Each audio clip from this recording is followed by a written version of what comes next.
சற்றுமுன் கண் கலங்கிய சீமான் நாகையில் நடந்த துயர நிகழ்வுங்கிற தலைப்பில் தான் நம்ம இன்றைக்கி இந்த காணொலியை காண இருக்கோம்.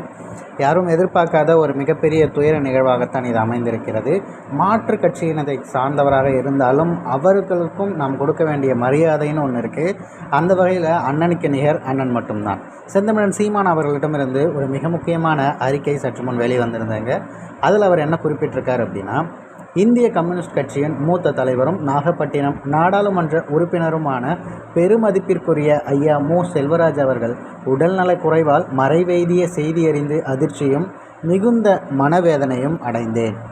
பொது உடைமை தத்துவத்தின் மேல் கொண்ட ஈடுபாட்டால் கம்யூனிஸ்ட் இயக்கத்தில் தம்மை இணைத்து கொண்டு அரசியல் பணியாற்றிய ஐயா மு. செல்வராஜ் அவர்கள் 4 முறை நாகை நாடாளுமன்ற உறுப்பினராகியுள்ள பெருமைக்குரியவர்.